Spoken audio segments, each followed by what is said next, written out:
guys and welcome back to my channel सिर्फ IAS। साथियों, Shankar IAS academy के environment के इस 9th एडिशन में आप सभी का बहुत बहुत स्वागत है। मैं प्रसन्ना वर्मा आज आपके लिए लेकर आई हैं इसका चैप्टर नंबर 28 का पार्ट 2। चैप्टर का नाम है इंटरनेशनल ऑर्गेनाइजेशन एंड कन्वेंशंस। तो आइए शुरू करने से पहले चैनल को सब्सक्राइब कर लीजिए, बेल आइकन को प्रेस करिए ताकि आपको रेगुलर अपडेट्स मिलती रहें। साथियों, हम लोग ये नगोया प्रोटोकॉल के अंदर कई सारी चीज़ों को समझ रहे थे और बेनिफिट शेयरिंग ऑब्लिगेशंस तक जानने के बाद इसके अंदर 2-3 टॉपिक और हैं, जैसे कि एक था कंप्लायंस ऑब्लिगेशंस। तो आप प्लीज़ पुराना वाला पार्ट ज़रूर देख लीजिएगा ताकि आपको यहाँ पे इजी रहेगा। अब देखिए, कुछ स्पेसिफिक ऑब्लिगेशंस थे जिससे कंप्लायंस को सपोर्ट करा जाता था विद डोमेस्टिक लॉज लग के या रेगुलेटरी रिक्वायरमेंट ला के कॉन्ट्रैक्टिंग पार्टी की, जिसमें जेनेटिक रिसोर्सेज प्रोवाइड करे गए। कॉन्ट्रैक्चुअल ऑब्लिगेशंस आपको दिखाती थी, देखने को मिलती थी म्यूचुअली अग्रीड टर्म्स में, और ये काफ़ी इंपॉर्टेंट इनोवेशन था नगोया प्रोटोकॉल का।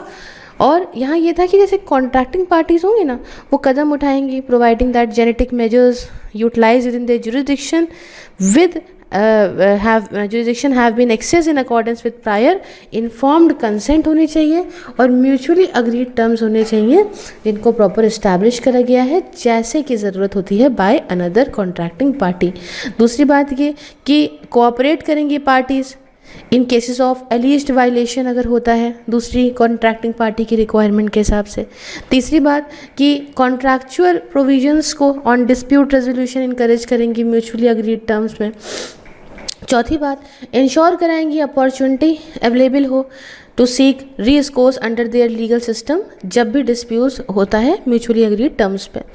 उसके बाद नेक्स्ट की मेजर्स लेंगे रिगार्डिंग एक्सेस टू जस्टिस, और लास्ट में मेजर्स लेंगे मॉनिटर करने के लिए यूटिलाइजेशन जेनेटिक रिसोर्सेज का after they leave a country, including by designating effective check point at any stage of the value chain, चाहे रिसर्च हो, डेवलपमेंट हो, इनोवेशन हो, प्री कमर्शलाइजेशन हो या कमर्शलाइजेशन हो। ठीक है, इसी के अंदर अब एक बात आती है ट्रेडिशनल नॉलेज की। ट्रेडिशनल नॉलेज, ठीक है। देखो, नगोया प्रोटोकॉल ना ये एड्रेस करता है ट्रेडिशनल नॉलेज को जो जेनेटिक रिसोर्सेज से एसोसिएटेड होती है, ठीक है, with provisions on access, benefit sharing या कंप्लायंस को लेके। ये एड्रेस करता है जेनेटिक रिसोर्सेज को भी, जहाँ पे इंडिजीनियस और जो लोकल कम्युनिटीज़ हैं उन्होंने इस्टेब्लिश करा अपना right to grant access to them. तीसरी बात कि कॉन्ट्रैक्टिंग पार्टीज़ यहाँ पे कदम उठाएंगी इस बात को इंश्योर कराने के लिए कि ये सारी कम्युनिटीज़ को प्रायर इन्फॉर्म इनकी कंसेंट हो, फेयर और इक्विटेबल बेनिफिट शेयरिंग हो। इस बात को ध्यान रखें कि कम्युनिटी लॉज और प्रोसीजर्स को ध्यान में रख के एज वेल एज जो भी कस्टमरी यूज़ और एक्सचेंज है उसको भी ध्यान में रख के। अब इसी के अंदर हम थोड़ा सा इम्पोर्टेंस समझ लें इन सब चीज़ों की। तो साथियों, जो नगोया प्रोटोकॉल ना ये काफ़ी ग्रेटर लीगल सर्टेनिटी क्रिएट करता, ट्रांसपेरेंसी करता, दोनों ही प्रोवाइडर्स के लिए भी और यूज़र्स के लिए भी जेनेटिक रिसोर्सेज के। किस तरह से ये सब करता वो इस्टेब्लिश करके सबसे ज़्यादा प्रिडिक्टेबल कंडीशंस को for access to genetic resources. उसके अलावा मदद करके इस बात को इंश्योर कराने के लिए कि बेनिफिट शेयरिंग हो जब जेनेटिक रिसोर्सेज छोड़ें अपना कॉन्ट्रैक्टिंग पार्टी को प्रोवाइडिंग द जेनेटिक रिसोर्सेज। उसके बाद हेल्प करके इस बात को इंश्योर कराने के लिए कि बेनिफिट शेयरिंग अच्छी हो, तो इसके लिए ये प्रोटोकॉल एक इंसेंटिव को क्रिएट करता है जिसके माध्यम से कंजर्व और सस्टेनेबल यूज़ हो जेनेटिक रिसोर्सेज का। इसलिए इससे क्या होगा, कंट्रीब्यूशन भी बढ़ेगा और बायोडाइवर्सिटी जो कंट्रीब्यूशन है बढ़ेगा, उसका डेवलपमेंट और ह्यूमन वेलबींग में। अब लास्ट में आता है बायोडाइवर्सिटी टारगेट। तो इसको अडॉप्ट करा गया था मई 2002 में 6 कॉप की मीटिंग में और to the convention on biodiversity. और टारगेट का एम ये था कि हम 2010 तक एक अच्छा खासा रिडक्शन करेंगे करंट रेट ऑफ बायोडाइवर्सिटी का जो लॉस हो रहा है पूरे विश्व भर में, रीजनल और नेशनल लेवल पे, एज वेल एज कंट्रीब्यूशन भी देंगे जिससे गरीबी से ऊपर उठाया जाए और सभी व्यक्तियों को, सभी लाइफ को अर्थ के ऊपर बेनिफिट मिले। अनफॉर्चुनेटली टारगेट पूरा नहीं हो पाया और इतनी तेज़ी में ये बायोडाइवर्सिटी क्राइसिस देखने को मिली थी इस वजह से। तो स्ट्रेटेजिक प्लान आया जो कि 2011 से 2020 तक आया इसी के चलते। अब देखिए, जो 10वीं मीटिंग हुई कॉन्फ्रेंस ऑफ पार्टी की 2010 में नगोया के अंदर, एची प्रिफर्चर जापान में इन्होंने एक रिवाइज और अपडेटेड स्ट्रैटेजिक प्लान लाया बायोडाइवर्सिटी को लेकर, जिसमें एची बायोडाइवर्सिटी टारगेट्स भी थे 2011 से 2020 तक के। और जो 10वीं मीटिंग थी कॉन्फ्रेंस ऑफ पार्टीज़ की, उसने अग्री करा कि हम ट्रांसलेट करेंगे इस ओवर आर्किंग इंटरनेशनल फ्रेमवर्क को एक नेशनल बायोडाइवर्सिटी स्ट्रैटेजीज़ में और एक्शन प्लान में 2 साल के भीतर। एडिशनली मीटिंग ने ये भी डिसाइड करा कि जो 5th नेशनल रिपोर्ट है जो 2014 में होने वाली थी, उसका फोकस हो कि हम 2011 से 20 वाला जो स्ट्रैटेजिक प्लान है उसे हम अपना जो है वो पूरा कर पाएँ और प्रोग्रेस पाएँ towards the Aichi biodiversity target. Next आएगा हमारा एची बायोडाइवर्सिटी टारगेट्स। क्या है इनको समझिएगा।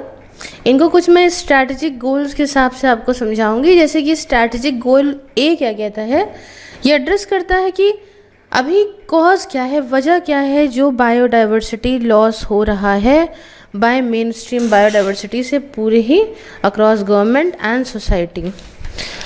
हुआ क्या 2020 तक ये कहता है कि एट द लेटेस्ट लोग अवेयर हैं वैल्यूज़ से बायोडाइवर्सिटी के, एंड जो कदम उठाए जाएंगे, जो वो कदम लेंगे कंजर्व और यूज़ करने के लिए इस बायोडाइवर्सिटी को सस्टेनेबली। उसके बाद दूसरी बात कि यहाँ पे इसी के अंदर ही 2020 तक at the latest biodiversity values वो एक नेशनल और लोकल डेवलपमेंट में इंटीग्रेट करी जाएंगी। पॉवर्टी रिड्यूस्ड इट्स स्ट्रैटेजीज और प्लानिंग प्रोसेस होगा, ये डाला जाएगा into national accounting age appropriate and reporting system के तौर पे। 2020 तक एटलीस्ट इंसेंटिव्स जिसमें सब्सिडीज़ हार्मफुल टू बायोडाइवर्सिटी ये सब हटाया जाएगा, फ्रेज आउट या रीइंफॉर्म्ड करा जाएगा ताकि मिनिमाइज या अवॉइड करें नेगेटिव इम्पैक्ट को और पॉजिटिव इंसेंटिव्स को, जिसके माध्यम से प्रॉपर कंजर्वेशन होगा और सस्टेनेबल यूज़ होगा बायोडाइवर्सिटी का। 2020 तक एट द लेटेस्ट सरकार हो गए, बिजनेस हो गए, स्टेक होल्डर्स हो गए, हर एक लेवल पे वो कुछ कदम उठाएंगे जिसके माध्यम से एक्टिव या ये इम्प्लीमेंटेड प्लान्स करेंगे सस्टेनेबल प्रोडक्शन और कंजम्पशन के लिए, और प्रॉपर जो है इम्पैक्ट जो यूज़ है नेचुरल रिसोर्सेज का उसे बढ़िया सेफ गार्ड इकोलॉजिकल लिमिट्स में रखेंगे। तो स्ट्रैटेजिक गोल ए हो गया। स्ट्रैटेजिक गोल बी की बात करें तो reduce the direct pressure on biodiversity and promote sustainable use. बात क्या है कि 2020 तक जो रेट है लॉस ऑफ नेचुरल हैबिटेट का, जैसे फॉरेस्ट वगैरह, उसे एटलीस्ट हाफ करना है, where as feasible brought close to zero and degradation and fragmentation is significantly reduce.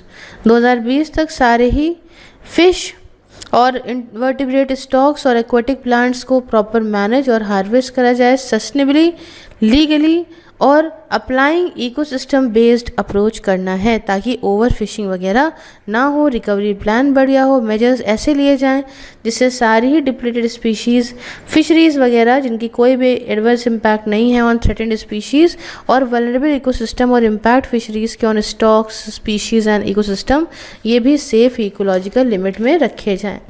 2020 तक under areas of agriculture, aquaculture and forestry उसको सस्टेनेबली मैनेज करना। 2020 तक पोल्यूशन, जिसमें हर तरह का पोल्यूशन हो गया, जो एक्सेस न्यूट्रिएंट से पोल्यूशन होता है, ठीक है, उन सबको प्रॉपर ध्यान देना। 2020 तक इन्वेसिव एलियन स्पीशी और पाथवेज को पता लगाना, प्रायोरिटाइज करना और प्रायोरिटी स्पीशीज़ को कंट्रोल करना या एकदम ख़त्म करना, कुछ ऐसे कदम उठाना जिससे मैनेज करा जाए pathways to prevent their introduction and establishment. और लास्ट में 2015 तक इसमें यही था कि बहुत सारे जो भी एंथ्रोपोजेनिक प्रेशर्स हैं कोरल रीफ के ऊपर या दूसरे वल्नरेबल इकोसिस्टम के ऊपर जिनको क्लाइमेट चेंज से इम्पैक्ट होता है या ओशन एसिडिफिकेशन से होता है, वो कम से कम हो ताकि इंटीग्रिटी और फंक्शनिंग मेंटेन हो सके। फिर आई बात स्ट्रैटेजिक गोल सी की, ये किस लिए है? स्टेटस बायोडाइवर्सिटी का इम्प्रूव करना, सेव करके इकोसिस्टम, स्पीशीज़ और जेनेटिक डाइवर्सिटी को। वही सब बातें 2020 तक एटलीस्ट 17% टेरेस्ट्रियल और इनलैंड वाटर और 10% कोस्टल और marine area, specially area of particular importance for biodiversity and ecosystem services are conserve through effectively और इक्विटेबली मैनेज करके। फिर यही था कि extension of non threatened species has been prevented 2020 तक। जेनेटिक डाइवर्सिटी कल्टिवेटेड प्लांट की और फार्म्ड और डोमेस्टिकेटेड एनिमल्स की और वाइल्ड रिलेटिव्स की including other socio economically as well as culturally vulnerable species को मेंटेन करना। स्ट्रैटेजी ऐसी लेकर आना जिससे प्रॉपर डेवलप्ड और इम्प्लीमेंट हो, मिनिमाइज हो जेनेटिक इरोजन और सेफ गार्ड हो उनका जेनेटिक डाइवर्सिटी। ठीक है, सी तक हो गया। अब स्ट्रैटेजिक गोल डी में क्या है, यही बेनिफिट्स हर तरह की इन्हांस करना, बढ़ाना बेनिफिट्स को to all from biodiversity and ecosystem services. इसमें भी यही था कि 2020 तक इकोसिस्टम जो एसेंशियल सर्विसेज देता है, जैसे service related to water, health, livelihood, wellbeing, इसे रिस्टोर और सेव करना है। उसके अलावा जो कंट्रीब्यूशन है बायोडाइवर्सिटी का टू कार्बन स्टॉक, इसे बढ़ाना है। और इसमें यह भी था कि 2015 तक Nagoya protocol on access to genetic resources and fair equitable sharing of benefits arising from the utilization is in force and operational consistent हो with the national legislation। फिर आई बात स्ट्रैटेजिक गोल ई की। इसमें क्या है, इन्हांस करना है इम्प्लीमेंटेशन थ्रू पार्टिसिपेटरी प्लानिंग के माध्यम से, नॉलेज मैनेजमेंट के माध्यम से और कैपेसिटी बिल्डिंग के माध्यम से। तो क्या करना है इसमें, 2015 तक हर एक party has develop adopt as policy instrument and has commence implementing an effective participatory and updated national biodiversity strategy और एक्शन प्लान। वैसे ही ट्रेडिशनल नॉलेज इनोवेशन प्रैक्टिसेस को बढ़ाना 2020 तक, उसके बाद knowledge the science based technology related biodiversity को improve करना। तो यही सब बातें हैं इसके अंदर। ठीक है, अब देखिए ऐसी टारगेट्स में इंडिया ने 2021 तक ऑलरेडी सेट असाइड करा करीब 17.41% अपने जियोग्राफिकल एरिया का for meeting the conservation objectives and more areas are being identified, जो हम अपना कवरेज और बढ़ा सकें। चलिए आगे बढ़ते हैं। COP11 हैदराबाद के बारे में आपको बताते हैं दोस्तों। अब देखिए one of the most important outcome जो COP का था वो था हमारा commitment of parties, one second, okay, ताकि हम डबल करें इंटरनेशनल फाइनेंशियल फ्लोज को बायोडाइवर्सिटी के लिए 2015 तक। तो इंडिया ने काफ़ी कुछ करा है, $50 मिलियन कमिट करे मजबूत करने के लिए अपना इंस्टीट्यूशनल मैकेनिज्म बायोडाइवर्सिटी को लेके। फंड्स का यूज़ होता टेक्निकल ह्यूमन कैपेसिटी को बढ़ाने के लिए। ठीक है, यही सब बातें थी।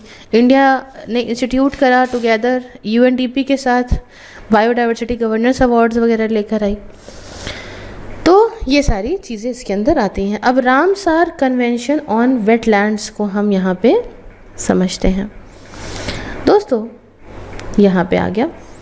अब देखिए इंपॉर्टेंट चीज़ ये है कि convention on wetland, that is waterfall convention, ये क्या है, ये एक इंटर गवर्नमेंटल ट्रीटी है जो एक फ्रेमवर्क प्रोवाइड करती है for national action and international cooperation, जिसके माध्यम से कंजर्वेशन और वाइस यूज़ हो वेटलैंड का और उनके रिसोर्सेज का।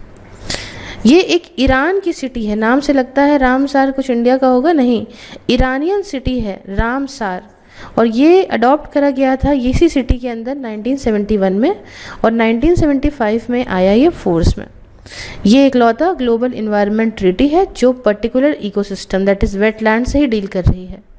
2021 की बात है जब 50वीं एनिवर्सरी इस रामसार कन्वेंशन को साइन करने की हुई थी, है ना, और सेलिब्रेट करी गई थी।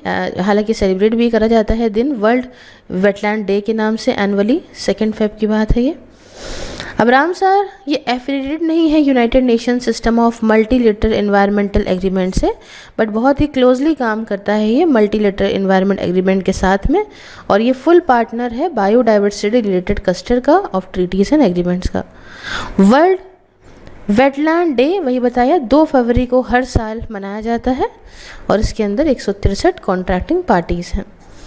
दोस्तों इसके मिशन की बात करें तो कंजर्वेशन और वही वाइस यूज़ हो सारी वेटलैंड का लोकल, रीजनल, नेशनल और इंटरनेशनल कोऑपरेशन के माध्यम से as a contribution towards achieving sustainable development throughout the 3 pillars of convention. ठीक है, तो अब यहाँ पे पार्टीज़ ने ये कमिट करा कि हम क्या करेंगे, एक साथ काम करेंगे, अपनी वेटलैंड को अच्छे से और जो है कंजर्व करेंगे, अच्छा सा नेशनल लैंड यूज़ पॉलिसी ला के, सही पॉलिसी, सही लॉ, सही मैनेजमेंट होगा, पब्लिक को एजुकेट करेंगे, सूटेबल वेटलैंड को डिजिग्नेट करेंगे for the list of wetland of international importance, जिसे हम लोग रामसार लिस्ट कहते हैं ना। मैंने इस पर शॉर्ट ट्रिक्स की वीडियो बनाई है, आप प्लेलिस्ट में भी देख सकते हैं। और इंश्योर कराएंगे कि इफेक्टिव मैनेजमेंट हो उसका। इंटरनेशनली कोऑपरेट करेंगे, ट्रांस बाउंड्री वेटलैंड को, लैंड इकोसिस्टम को शेयर करेंगे, शेयर्ड स्पीशी डेवलपमेंट प्रोजेक्ट्स जो अफेक्ट करता है वेटलैंड को, इसके साथ सभी लोगों से मिलके काम करेंगे। अब रामसार लिस्ट क्या होती है जान लीजिए। जब कन्वेंशन को ज्वाइन करने के टाइम पे हर एक कॉन्ट्रैक्टिंग पार्टी ने क्या करा, एटलीस्ट एक साइड तो अपनी डेजिग्नेट करी कि आप इस लिस्ट के अंदर डालो वेटलैंड्स की जो कि इंटरनेशनल इंपॉर्टेंस की हैं। वेटलैंड्स ऑफ इंटरनेशनल इंपॉर्टेंस की जो वेटलैंड्स हैं उसे हम लोग रामसार लिस्ट के अंदर रखते हैं। In addition of a site of the Ramsar list confers upon its prestige to the international recognition and express करता है सरकार का कमिटमेंट कि हम इस बात को इंश्योर कराएंगे कि इस वेटलैंड को अपने देश के अंदर प्रोटेक्ट करेंगे। उसके बाद ट्रांस बाउंड्री रामसार लिस्ट क्या है दोस्तों, एक ecologically coherent wetland extend across national borders and Ramsar site authorities on both और all sides of the border.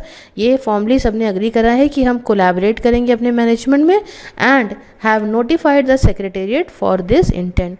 ये एक कोऑपरेटिव मैनेजमेंट अरेंजमेंट है एंड ना सिर्फ डिस्टिंक्ट लीगल स्टेटस इसका कुछ नहीं है फॉर द राम साइट्स जो भी इसके अंदर आती हैं। अच्छा, मॉन्ट्रियक्स रिकॉर्ड क्या है? इसे अडॉप्ट करा गया था कॉन्फ्रेंस ऑफ कॉन्ट्रैक्टिंग पार्टीज़ में जो कि हुई थी ब्रिस्बेन के अंदर 1996 में। इसके साथ कुछ गाइडलाइंस भी थी for operation of the Montreux record. अब मॉन्ट्रियक्स रिकॉर्ड ये एक रजिस्टर है वेटलैंड साइट का on the list of wetland of international importance, जहाँ पे जो चेंजेस हैं इकोलॉजिकल कैरेक्टर के प्रॉपर ये हुए हैं या हो रहे हैं या लाइकली होने वाले हैं as a result of technological development की वजह से, पोल्यूशन या दूसरे ह्यूमन इंटरफेरेंस की वजह से। दोस्तों ये एक प्रिंसिपल टूल है कन्वेंशन का और ये मेंटेन करा जाता है as a part of Ramsar list के तौर पे। अब एक कहानी आती है इंडिया की वेटलैंड और मॉन्ट्रियक्स रिकॉर्ड का। इसमें दोस्तों कियोलादो नेशनल पार्क राजस्थान का, लोकटक लेक मणिपुर की, इनको मॉन्ट्रियक्स रिकॉर्ड में ऐड करा गया था। कियोलादो को 1990 में और लोकटक को 1993 में। अच्छा, चिल्का लेक जो हमारी उड़ीसा में है ना, उसे भी 1993 में मॉन्ट्रियक्स रिकॉर्ड में डाला गया था, लेकिन नवंबर 2002 में इसको इससे हटा दिया गया। इसे मॉन्ट्रियक्स रिकॉर्ड में डाला गया था क्योंकि प्रॉब्लम्स वहाँ हो रही थी ना, सिल्ट की, सेडिमेंटेशन की, जिसकी वजह से इस लेक का माउथ चोक हो गया था और इसको हटाया 2002 में क्योंकि काफ़ी एफर्ट्स लिए गए चिल्का डेवलपमेंट अथॉरिटी के द्वारा। उन्होंने भाई देखा है का सब ठीक है तो इसको हटा दिया गया। अच्छा, IOPs क्या होते हैं दोस्तों? 5 global non governmental organisations that is NGOs को एसोसिएट किया गया है ट्रीटी के साथ में सिंस इट्स बिगनिंग एंड इनको यहाँ पे जो है एक फॉर्मल स्टेटस दिया है इंटरनेशनल ऑर्गेनाइजेशन पार्टीज़ का, जिसे हम लोग IOPs कहते हैं। वो 5 NGOs में बर्ड लाइफ इंटरनेशनल है, IUCN है that is international union for the conservation of nature, उसके अलावा IWMI है that is international water management institute, चौथा है वेटलैंड्स इंटरनेशनल फॉर्मली जिसको हम लोग IWRB कहते हैं, एशियन वेटलैंड्स ब्यूरो और वेटलैंड्स फॉर द अमेरिकास, और पांचवा जो है वो है WWF that is world wild fund for nature international. अच्छा, अब इसी के अंदर यहाँ और आगे आइए, वो क्या, Changwon declaration on human wellbeing and wetlands. ये क्या है दोस्तों? चैंग-1 डिक्लेरेशन ये पॉजिटिव एक्शन को दिखाती है for ensuring human wellbeing and security in the future under 5 themes that is water, climate change, people's livelihood and health, और उसके अलावा लैंड यूज चेंज और बायोडाइवर्सिटी।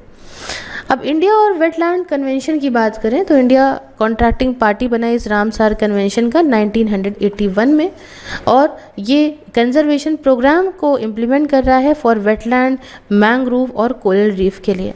इंडिया के अंदर प्रेजेंटली 26 साइट को डाला गया इसके अंदर, और यहाँ पे क्लोज कोऑर्डिनेशन है बिटवीन कुछ और भी इसमें ऐड करी गई थी, मैंने सबकी लिस्ट बना दी है, आप एक बार चेक कर लीजिएगा। शॉर्ट लिस्ट और शॉर्ट ट्रिक भी बनाई है मैंने। ओके, तो यहाँ पे अच्छा कोऑर्डिनेशन है इम्प्लीमेंटिंग यूनिट्स रामसार की जो है उनके बीच में और CBD के बीच में नेशनल लेवल पे, और national conservation strategy and policy statements on environment and development 1992। इसके अलावा नेशनल वाटर पॉलिसी 2002 की जो है वो दिखाती है, हाईलाइट करती है कंजर्वेशन और सस्टेनेबल डेवलपमेंट को वेटलैंड के।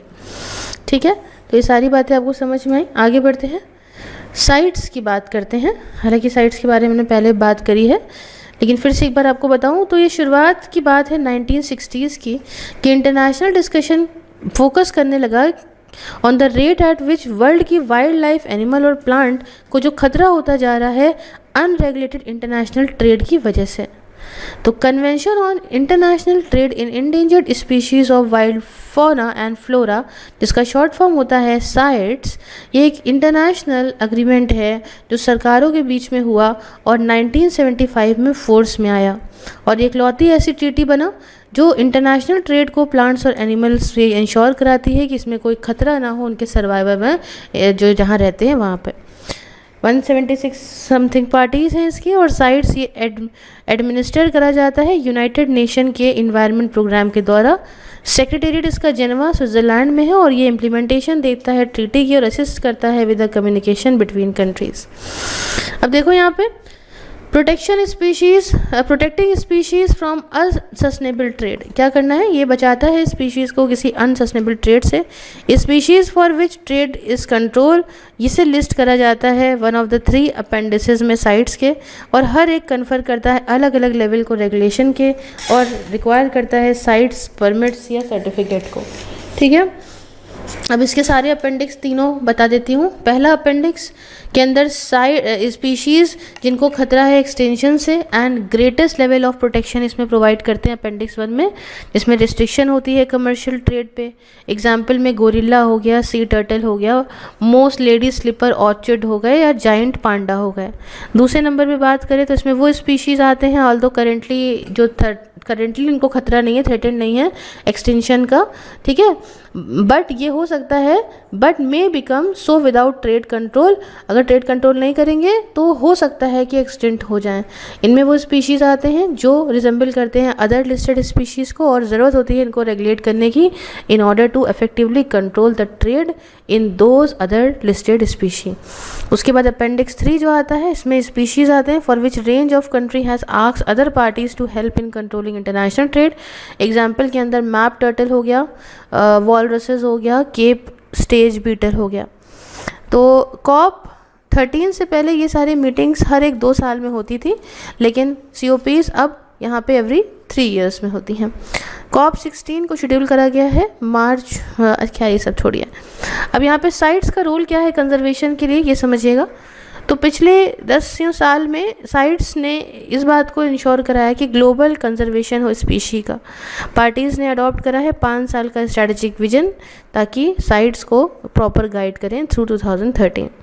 प्लान ये कहता था कि प्रॉपर कंप्लायंस चलाना है इस कन्वेंशन को लेके, उसके साथ चलना है, जो भी नेसेसरी फाइनेंशियल रिसोर्सेज हैं उन्हें सिक्योर करना है ऑपरेशन और इम्प्लीमेंटेशन के लिए, कंट्रीब्यूट करना है, सिग्निफिकेंटली रिड्यूस करना है रेड बायोडाइवर्सिटी लॉस का। ठीक है, तो ये सारी चीज़ें हैं। अब नेक्स्ट बात करेंगे हम ट्रैफिक के बारे में। ट्रैफिक मतलब the wild life trade monitoring network. क्या है ये दोस्तों? एक जॉइंट कंजर्वेशन प्रोग्राम है WWF का और IUCN का। इसको 1976 में स्थापित करा गया था स्पीशीज सर्वाइवल कमीशन जो IUCN का है उसके द्वारा। प्रिंसिपली एक ये रिस्पॉन्स के तौर पे था to the entry into force during the previous year of the convention on international trade in endangered species of wild fauna and flora, that is CITES का।